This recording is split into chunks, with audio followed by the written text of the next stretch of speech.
So hi everybody and welcome to episode 78 of Level Up, 60 minutes of live Q&A where your questions, chat and comments drive the show. Please do. I can see many of you are joining us online already. So please do let us know your name and which city that you're joining from around the world. We love to hear from you and to get everybody involved. Also in the chat, you'll find a link to vote up the questions that you would most like answered, and of course, to be able to add your own. We live stream live on Mondays at 8 and Fridays at 2 p.m. UK time to both YouTube and LinkedIn. And a special shout out actually to the folks who are joining us today on YouTube. Really great to see you. Today, well, we're going to be talking about how to become a business relationship manager. It's an exciting role that will often take you from the front line of an organization all of the way to the C-suite as you facilitate growth, improvement, and change. So how can you build your career in this area? And what are the key attributes that make for success? Joining us today, we've got a really experienced and interesting panel, including Malini Jayaganesh, who is rejoining us today. Malini is, of course, Director Emeritus at the BRM Institute and a leading figure in the BRM community, not just in Australia, but increasingly across the world. Malini also writes about food, culture, and relationships, and of course, is a regular contributor here on Level Up. Welcome back, Malini. Thank you for having me on the panel again, Nick, and I'm looking forward to the questions from viewers from around the world. Okay, fantastic. Thank you so much indeed. Stephan Brendel leads the APMG team across both Europe and Latin America and has proactively used BRM techniques to improve how we and our partners work together. One of his career highlights, in fact, was managing a multi-million-dollar contract using the principles of business relationship management. Welcome to Level Up, Stephan. Great to see you again. Thanks, Nick. Thanks for the invitation on a hot day, on a hot topic. Looking forward. That's absolutely true. If you're not familiar at the moment, Europe is kind of cooking a little bit. All right. So it is a hot day and it is a hot topic. Luca Gambetti, he is the founder of Equality Italia, who focus on delivering a positive impact for their clients through business coaching and education. Luca is, in fact, I think it's fair to say, the only Italian coach for the Getting Things Done methodology and holds accreditation in both BRMP and the CBRM qualifications. So welcome to Level Up, Luca. Great to see you. Thank you, Nick. Thank you for having me here. I'm very happy to be here. This is the first time for me in the Level Up series. I'm just look to see what happens. I'm very curious. Thank you again. Okay. All right. Well, perfect. And thank you so much for joining us. Mart Rovers returns today. Mart remains curious, even though he's a regular contributor to the Level Up community across all of our 70 plus episodes. And of course, he is the president as well over at INTERPROM in the US. Mart focuses on coaching leaders to inspire their teams and deliver outstanding business relationship management and information security management. Welcome back, Mart. Thank you, Nick. Thanks for the wonderful introduction, and look forward to be part of this distinguished panel of experts. It's going to be really educational. I already know. Okay, fantastic. Thank you very much. We do all learn from each other in every episode. A welcome return also to the panel today for Suresh GP, who is the Managing Director over at TauB Solutions. Constant source of inspiration, energy, guidance, and enthusiasm for his clients who reach beyond Southeast Asia and across into the USA, and a BRM expert himself. Welcome, Suresh. Great to see you. Thank you, Nick. And I really love this whole panel, and it's a lot of energy there. So I can't wait to see what is happening. And I'm seeing a lot of people already on the panel from all over the globe. So it's starting to get on the roll. Absolutely right. We've got folks joining us from Africa. We've got people in Uganda. We've got people in Russia. We've got people from pretty much all of the continents now actually represented on in the live audience. So really great to see you all.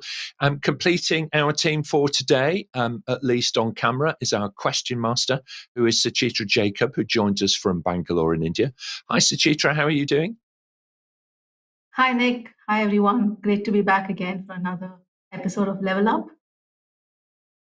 Okay, perfect. Thank you very much. And also online, working online, is Hayley de Quinta. She is in Canberra, Australia. So if you're chatting away on LinkedIn or on YouTube, it's likely to be Hayley who is joining you from there. And welcome to our colleague who's just logged in from Bangladesh. Brilliant. Well, on that note, why don't we begin? Suchitra, let's have our first question, please. Question from Deborah. In your opinion, what makes a good BRM? And what is success for a BRM? Okay, so 2 questions in one. Very well done, Deborah, for posing both of those in one neat package to our panel. Mart, why don't you start us off with this one? Well, if you don't mind, Nick, that I say a few things about the acronym BRM, as in Business Relation Manager, which sometimes it's a role and sometimes it's actually a job title.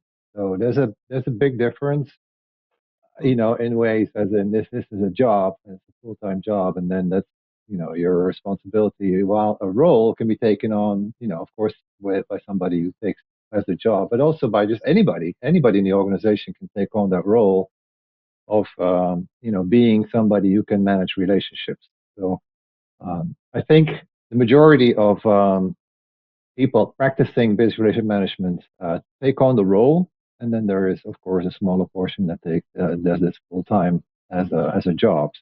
So what makes a good BRM? I think somebody who can listen very, very well. I'll keep it at that. Those listening skills are so important, aren't they? Stephan, your thoughts, please, and then Malini. Yeah, first of all, listening is a key component. I can't agree more to that one. But it's also because, correct, it's sometimes a role, it can become a job. I think you need some kind of a service mindset. So it's not about having processes in place and all kind of contracts. There's a lot of things that a BRM has. But if he or she doesn't have that service mindset, then it's all just something written down. But things have come to life. There's a certain passion. I don't think that people have to be empathetic necessarily, but they probably should have a link to empathy, because this is all dealing with. It is business process, yes, but it is dealing. So that's why listening is a very important. Thank you so much, Malini, and then Luca. Firstly, thank you very much, Mart, for explaining that BRM can be a role, competency, discipline, etc., all at once. I'll tackle the second part of Deborah's question. What is success for a BRM? We could actually do a whole panel discussion just on performance metrics and success criteria for BRM.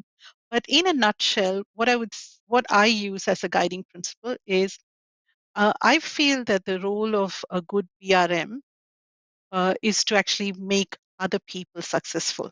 Right? So think about what does success look like for all the other teams that you're working with? What does success look like for your function, for your organization? And then you can use that to help you work out ways in which you contribute to that, right? And that can actually become your own success measures, right? So look for what does good look like in your organization. Excellent advice. Thank you so much, Luca, and then Suresh. Yes, I was thinking while the other colleagues were speaking that a BRM is, first of all, looking at the purpose of the organization he or she is working with. I have very clear in my mind a training manager of an organization I'm working with these years. He is constantly trying to build relations inside and outside the organization in order to fulfill the organization purpose. Actually, this person has not is not covering the role, the formal role of BRM, is actually a training manager, but nevertheless, he was able to build a network of organization, a network of people actually providing value. And he is very successful at this. Excellent. Thank you so much indeed. Those hidden talents coming out and working every day. Suresh, final thoughts on this?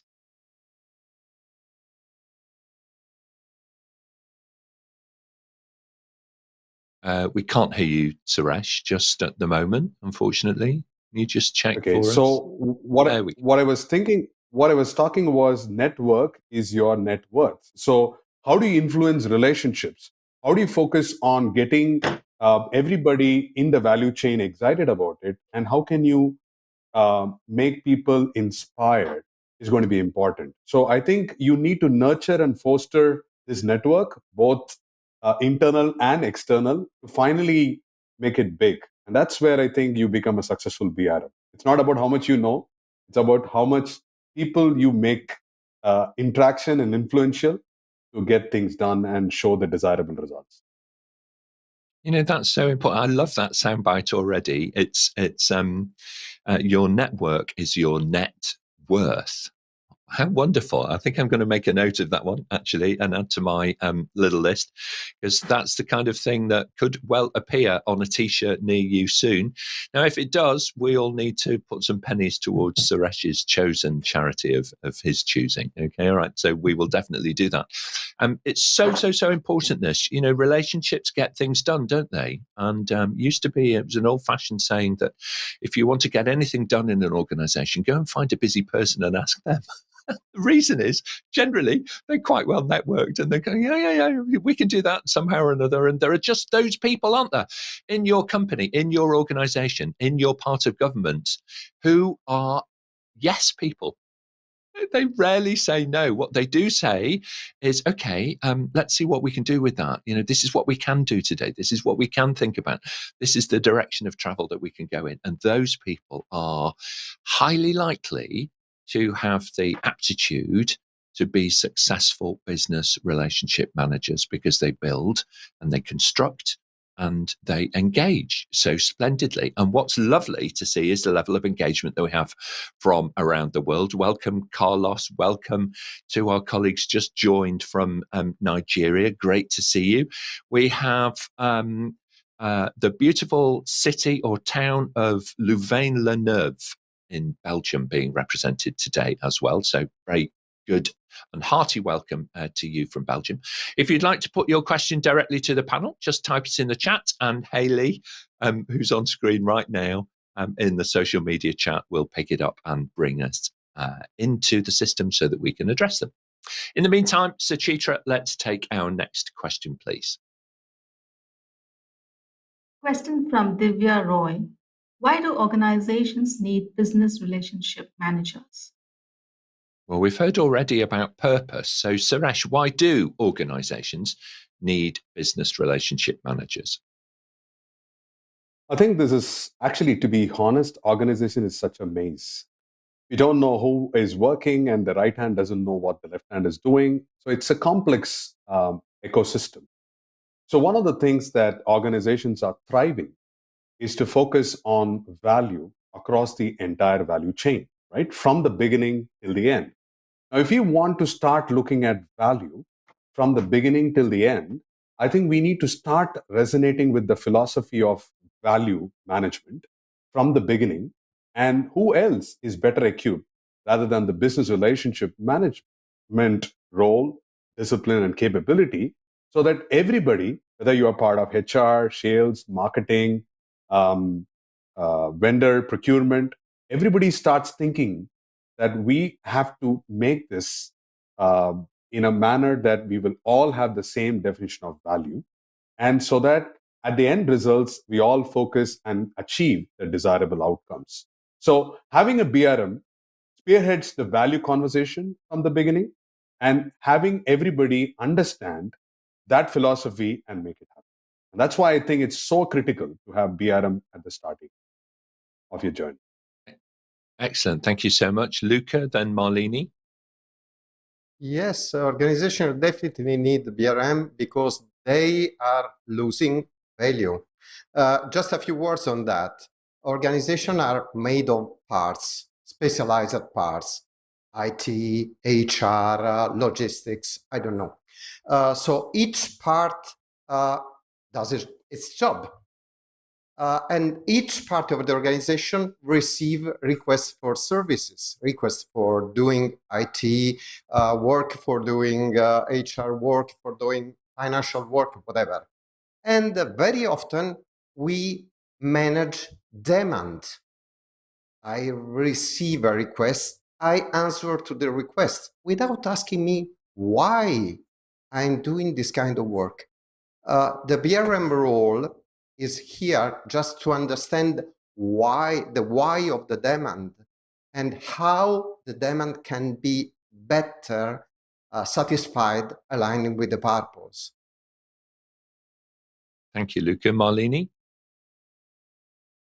I'll build on what Suresh and Luca have said. I'm also just thinking back to a Level Up episode that we had recently. Nick, you mentioned in that episode that it's really important to have cross pollinators, across domains. Right? And where you have very large, complex organizations, sometimes what you find is that when strategic planning is done, it often is not inclusive of cross-pollinators, people from other parts of the organization who might not necessarily have domain expertise, but they bring a really valuable perspective. So business relationship managers can actually fill that gap.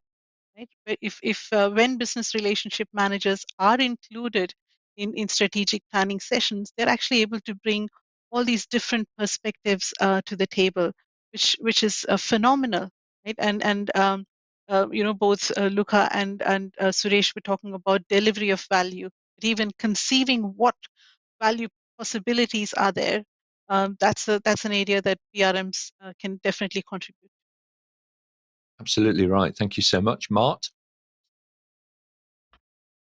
Yeah, to me, it all comes down to that R word, relationships. I mean, just think back of the last time you were part of a team, whether it was a soccer team or a cricket team or a project team. And in that team, everybody was getting along so well. Everybody had each other's back. You were outperforming. There was a lot of trust going on. It was just thriving beyond imagination. Now, imagine having people in your organization that are really good at getting that accomplished within your organization, within your team, within your department. I mean, that in itself already you should explain it would be good to have a few folks that take on that role to get us there. Absolutely right. Thank you so much indeed, Mart. So really good. Thank you very much indeed, panel. And a great question, Divya, for us to have at the beginning of the show. If you've got a question that you'd like to put to the panel, please do add it into the chat. I can see that we're starting to get some live questions in, which is really great. So Suchitra, let's move on. We'll take our next question if we may. We have a live question from Diane. During a strategic or policy planning process, what is the role of a business relationship manager? I would say pivotal is your one-word answer to that's absolutely pivotal. Suresh, you've been in this situation. You've been coaching clients to make the very best of the talent that they have available. Start us off, and then we'll hear from Malini. I think it's very important to look at a strategic relationship management process, right? So we have to understand we as a BRM are here to serve the business partners, right? So we have to understand what is the ultimate goal that they are kind of going through it. And I hope by that time you're already getting a seat at the table So you're actually having that communication, because if you don't have that seat at the table, the chances are that they're going to reveal the big reveal after they've completed the process. So I would assume that you would have elevated your level to get a seat at this table, and be the most important part to be understanding what has happened so far and what is the vision. I think start with the vision of the organization and the business partner, like the portfolio manager or the business leader. What do they want to accomplish? And it's so important not to jump the gun immediately. You have to just be patient to absorb.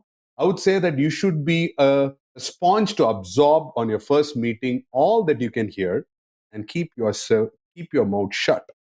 Because with that, you will probably get a lot more insights to operate. So my first thing is to keep yourself fully engrossed and absorb it, and then start thinking about what are the options or what are the available scenarios that we can help. And I think sometimes you have to take time off and do your creativity, because you will know that when you have that adequate think tank time and put yourself in the shoes of the business partner, you would be able to add much more significant value. So don't jump the gun straight away. That's my 2 cents on this particular episode. I so wish I'd had your coaching earlier in my career. Suresh, it would have been so much more helpful. Malini, your thoughts, please, and then Stephan. I agree with some of the things that Suresh has said, but I differ on one point, where he said, keep your mouth shut. I think that's, you want to keep your mouth shut while you are actually gaining an understanding of what is being said. But before too long, start asking great questions. And again, Nick, this was something that you mentioned at one of the previous Level Up episodes, that an expert is not necessarily someone who has all the answers, but the person who actually asks the best questions, right? The really important questions. So I think a critical role that BRMs play during an organization's strategy or policy planning processes is to actually challenge assumptions, ensure that we are not creating conditions for groupthink, right? Making sure that we are looking at exploring all the possibilities. Ask why multiple times. If you're familiar with the lean methodology, then you know about the 5 whys, right? Why are we doing this? Why have we always done something in a certain way? So open your mouth and ask really great questions. Okay, it's all in the timing. It's all in the timing, as they say. Stephan, your thoughts on what a great question this is, Diane. Thank you so much. Stephan, your thoughts on this? Well, yeah, keep one's mouth shut. Probably better, because we had this before, because listening is the key component, right? So I agree with that one. Now, I think the issue here is that why are you sitting? Why have you been caught? I think a big mistake is that the BRM is being regarded as the single interface between all other business elements, which is to avoid. And then you're sitting there and can raise the wrong expectations. Even then, it is important to rather listen, or as Malini says, maybe raising the right questions where it comes, because one of the other key elements is that the BRM is an orchestrator and navigator. And that means to actually orchestrate between different opinions and views, which is, for me, some kind of listening. Listening doesn't just mean to keep the mouth shut, but it can be a very important moment for BRMs being on these meetings. Yeah, absolutely right. Thank you so much indeed, panel. And thank you for that journey through that listening, considering, and then responding, with your thoughts. I guess you could summarize that in a way for, being the voice of common sense, right, in the room. There are moments to be quiet and to be considered and to reflect on the input. And sometimes it's a good idea to say in a group meeting, particularly when you're dealing with senior people, let's take that away and work on it and bring you back some thoughts. okay? Because you'd want to go out and get some input from the wider business in order to be able to contribute properly and thoroughly to the discussion that is going on. I can assure you, I've not yet met a business leader who does not want to connect and be resonant with everybody in their organization. Okay, that is the desire. Now, unless they have people around them who are grounded, that's unlikely to happen. So, help them out by being that voice of common sense, listening, considering, and then responding in due course. And to Malini's point, that does mean sometimes, asking that facilitated question, the one that just unlocks the door and brings out the real answer, which is just lying underneath the surface. Excellent. Very well done indeed. And brilliant question, Diane. Thank you so much indeed for putting it to the panel. Let's move on, if we can, Suchitra, and we'll take our next question, please. Another live question from Anne Noel Noble. In your opinion, at which level of the organization should the BRM role be positioned? Okay, Mart, start us off on this one. When you say the role, where should that be in the organization? I'd say everywhere. I mean, everybody should be good at managing relationships. It's not just for the happy few or the chosen ones. Everybody should be good at that. If you ask the question as in where should the function be or the job, full-time position, ideally, of course, as high as possible in the food chain, especially if you want to be part of these strategy discussions and policy making discussions. But that's not always the case. I mean, start where you're at and then, build up where possible. But the role should be everywhere. Yeah, I completely agree with that, Mart. It's the kind of thing that this is in all of us, we just need to be able to allow our talent to shine and to recognize it in others. Malini, your thoughts, where should be the BRM role be positioned? This is such a great question. Thanks, Anne Noel. I concur with everything that Mart said. What I will also add on to it is that if you find that as a BRM, you're not positioned at the very senior level, where you can participate in real time in strategic conversations, look for opportunities where you might be able to support senior leaders who are part of those conversations. Because, we don't necessarily have to participate in conversations directly. We can actually support decision makers and planners, and that's a really important role as well. Make sure that they have all the information that they need in order to, exercise informed decision making. Right. So look for opportunities where you can expand your influence and contribute. Very good point. Thank you so much, Luca. Yes, I think that, I agree with everyone else said, but I think also that the BRM should be in the position of actually influencing decisions without being perceived as part of the two teams that are building whatever they need to build. I mean, so very often we find this positioned at a staff level under the chief of a function. So it's true that relationship management should be everywhere, but we very often find these in a staff position. Excellent. Thank you so much indeed. And thank you very much, Anne Noel, for a brilliant question. We're getting some fantastic quality questions in today, which represents the quality of the audience from around the world, which is really excellent. And on that note, Suchitra, I can see the live questions are stacking up. So let's move straight on, take on next one. Question from Sifat Ullah. How does the main role differ? Sales manager versus BRM? Well, if you ever had to think of a customer-facing role where there is greater scrutiny, it's hard to imagine one other than the sales professional. They're scrutinized by the customers almost every hour of every day, and also by the whole go-to-market team as well.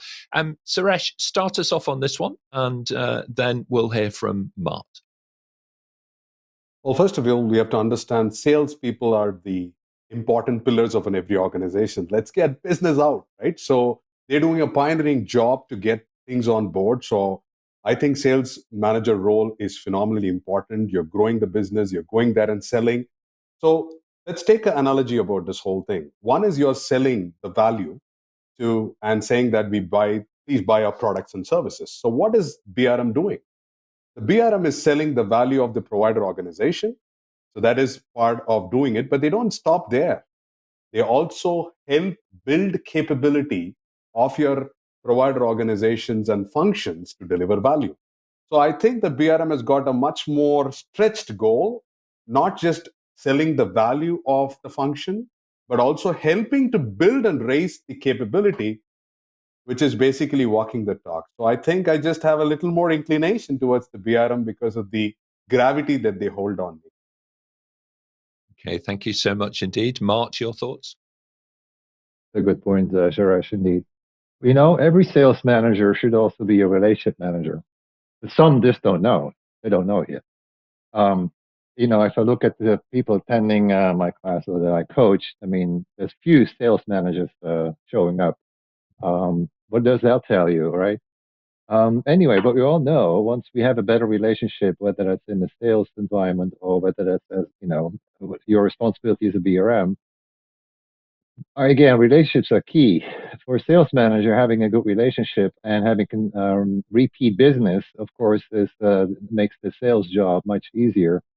So that relationship management component of the sales relationship of a sales manager is, of course, crucial. So they can definitely learn from what relationship management is all about, and of course, most of course know this. But and like Suresh said, a sales manager may not be involved in evolving culture. Well, what we expect a BRM to do that, for example, the value piece definitely they have that in common, and building partnerships, relationships, most certainly. Purpose might be slightly different, but still, there is commonality more than we think.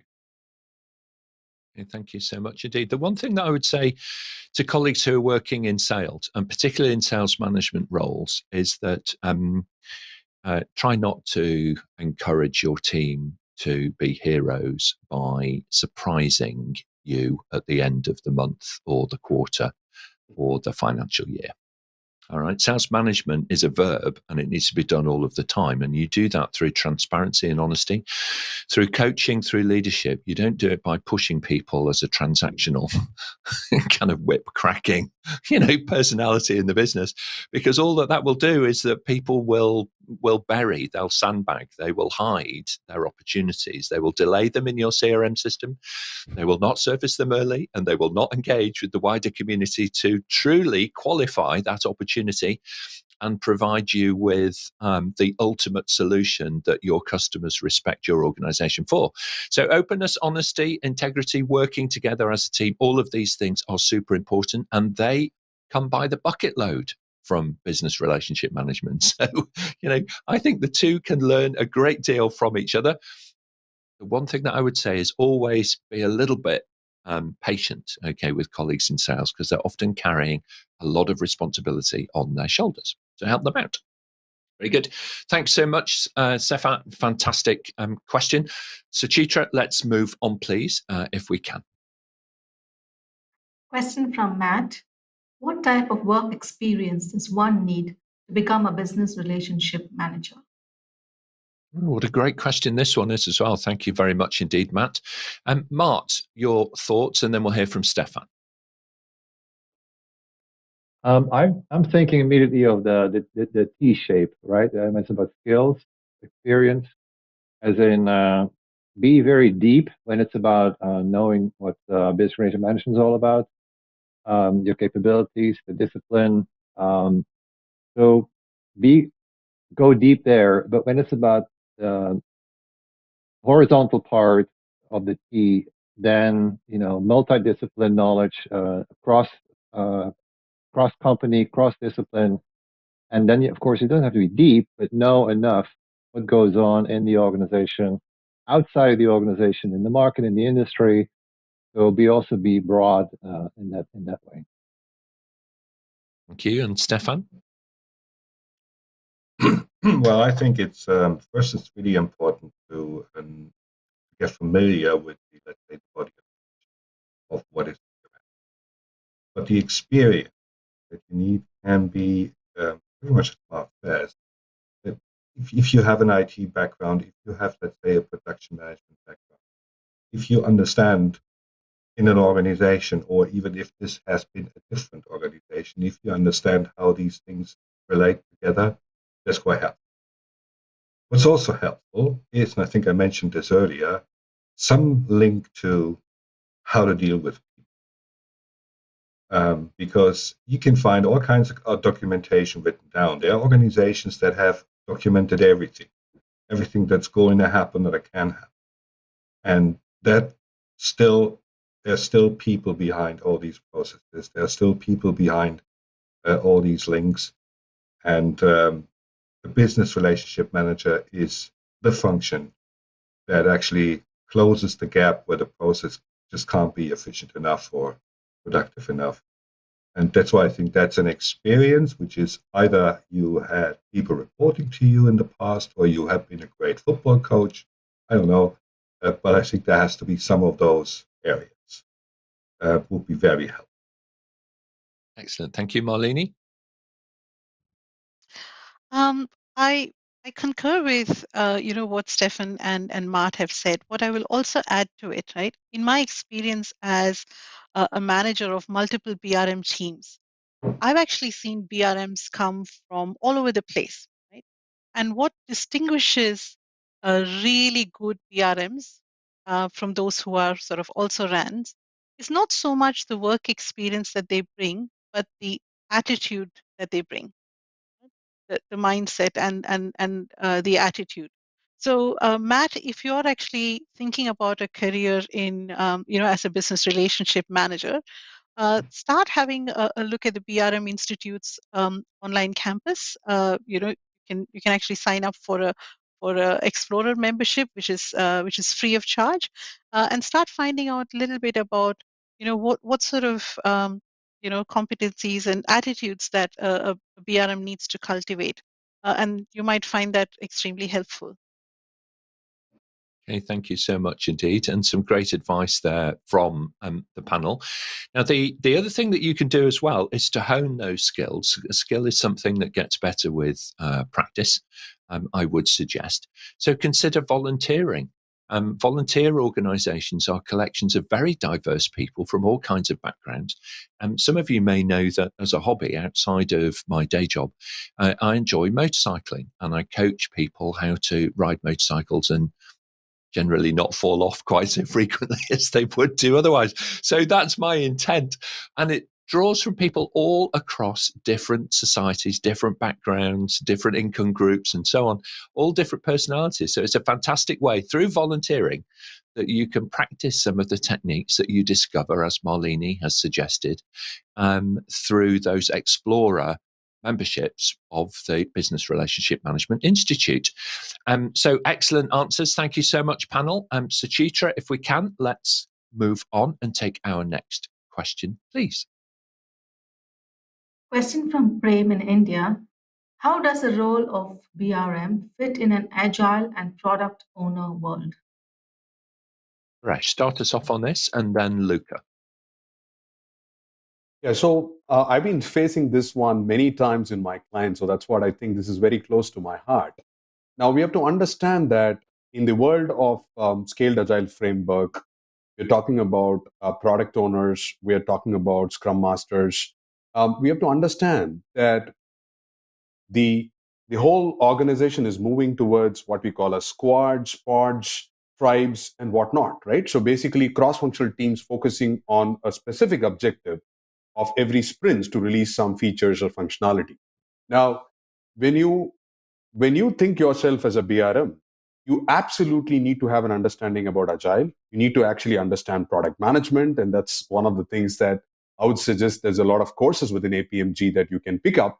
Because once you don't have that knowledge, then you will be out of this whole ballgame altogether. So keep yourself familiarized with some of those best practices, understanding about agile, product management, change management aspects, and see where do you add value in the whole value chain. So, for example, we are not just looking at as a business analyst. I'm looking at as a BRM, as a strategic position when you talk with your portfolio owners or product owners.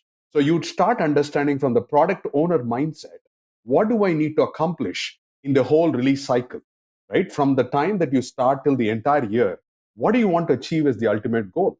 Why are we doing this? And how can I be your extended arm to make this happen? So you cannot do this without building your credibility and trust over this thing. So it's important to be aware of these best practices, have a knowledge, but also work closely with your product owner teams to see how we can make their job a lot more easier and deliver value. Absolutely right. Thank you so much, Luca. Well, in my experience, the product owner role is very often oversimplified. I mean, in a complex organization, you have needs coming from everywhere, and you have to find solutions. Some of these needs are very broad, very strategic level. Some needs are more simple.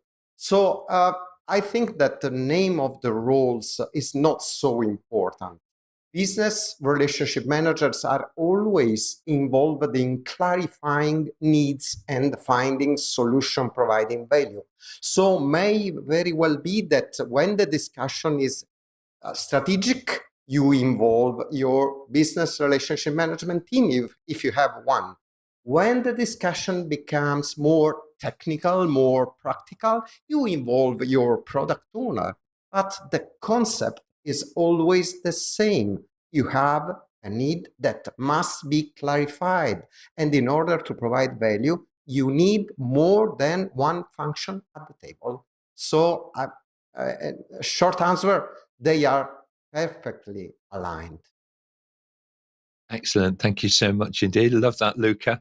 And thank you for the question. Suchitra, let's move on. We'll take our next question, please. We have a question from Julian. Who would a BRM interact with more, a project manager or a change manager? It's an interesting question, this one, Luca. And I think I'm going to give you the consulting answer of it depends. Depends on the nature of what you're trying to achieve and what phase you're in transformational change program or a project and so on. Suresh, in your experience, do they spend more time with one or the other, or is it, fairly evenly handed? Well, we have to understand Nick and team, and Julian, that's a great question. We have to make things happen. So you cannot be very things. I'll spend 50% of the time with the project management, and I will spend 50% of the time with change management. It doesn't happen, right? You cannot time box this whole effort. You have to understand that everybody is bringing a school of thought. They have their own deliverables. They have their expectations. So have an open mind as a BRM. Just understand what the PM is trying to accomplish.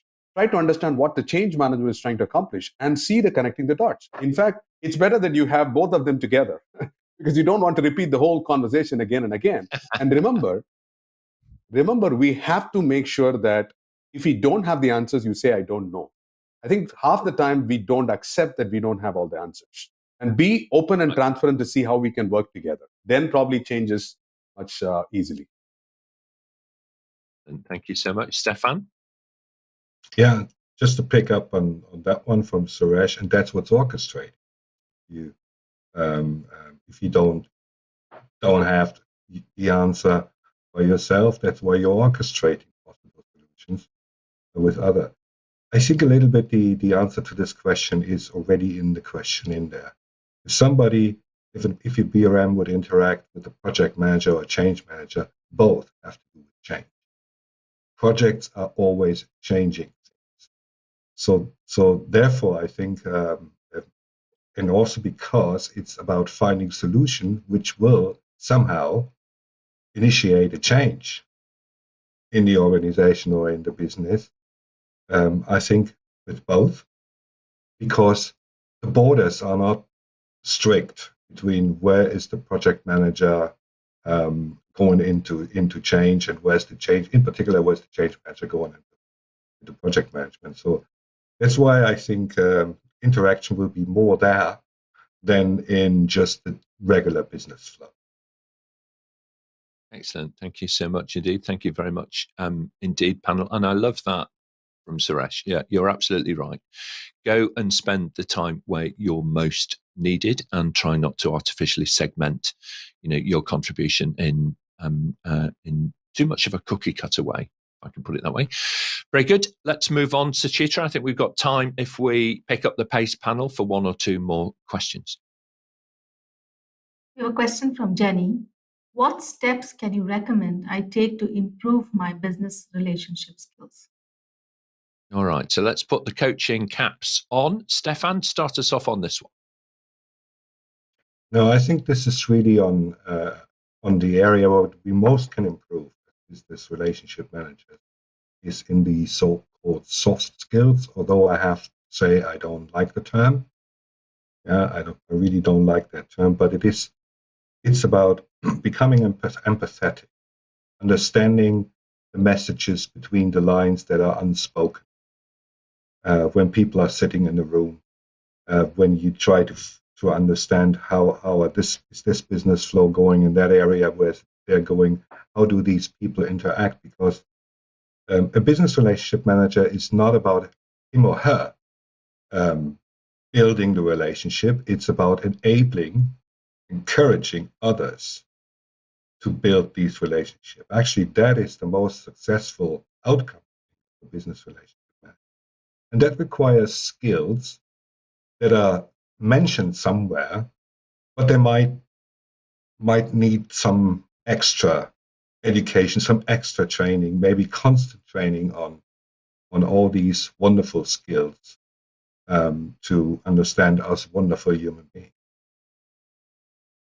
Excellent. Thank you so much. Luca, and then Suresh.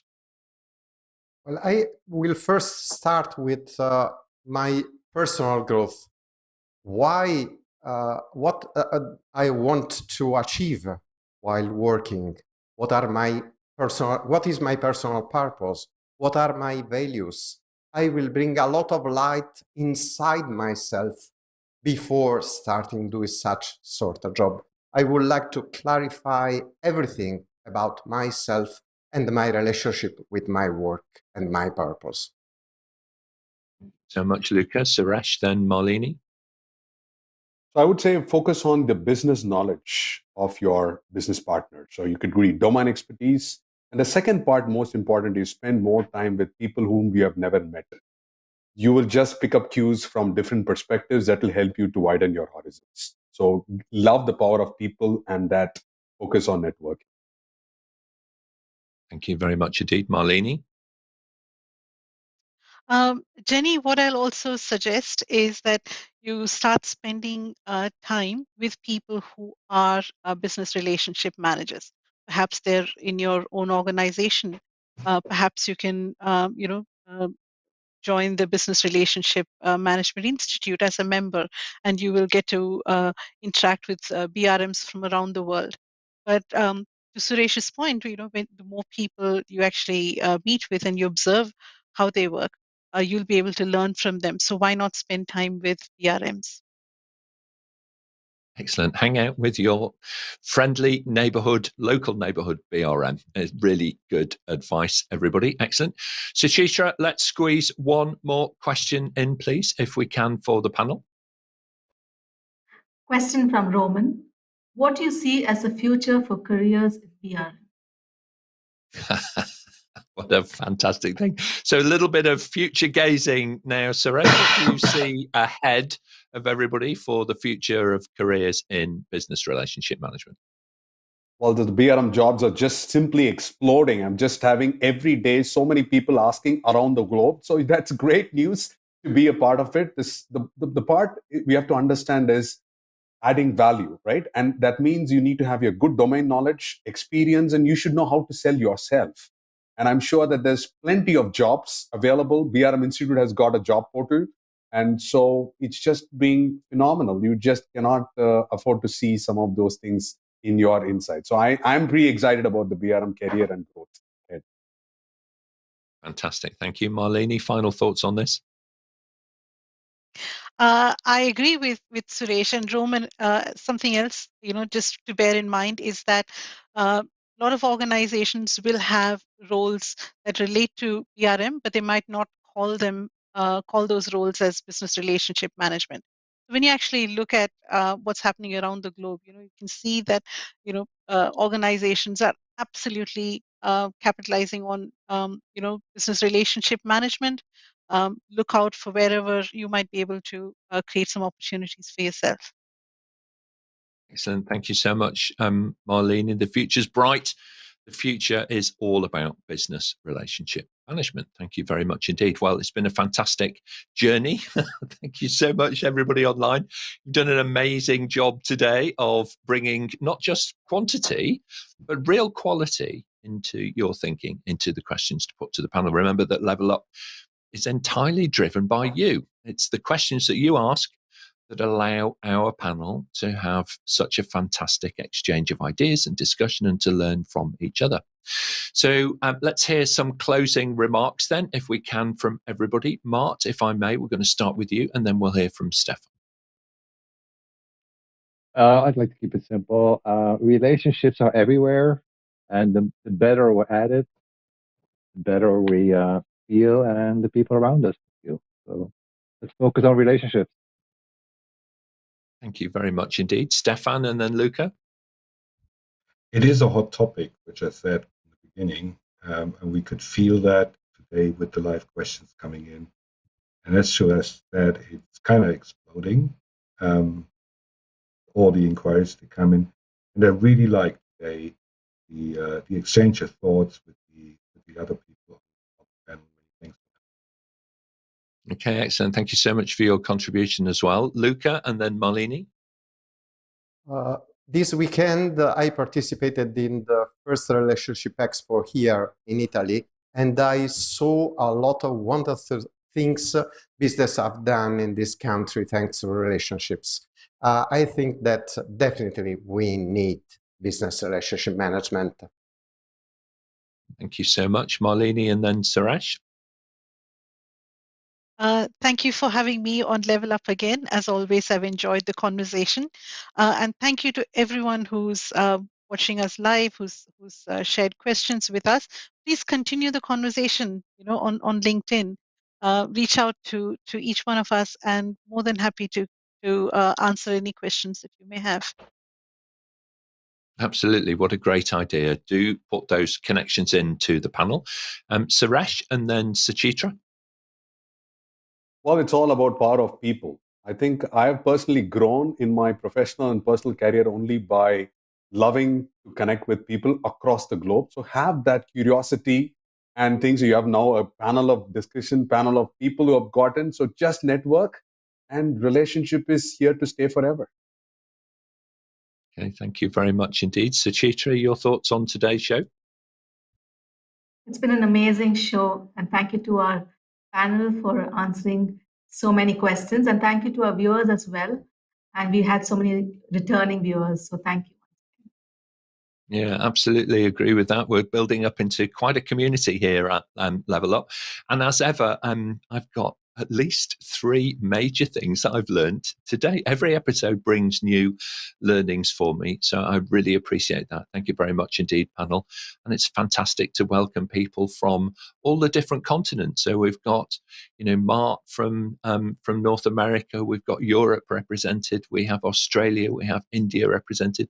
It's an amazingly diverse and interesting and fascinating panel. So thank you very much indeed. Now then, everybody, if you are interested in kind of getting answers to more of these kinds of questions, you can, of course, go onto our website, apmginternational.com, and search for answers to well over 1,000 questions now that have appeared on Level Up, on Midday Mentors, or on the various other shows that we produce.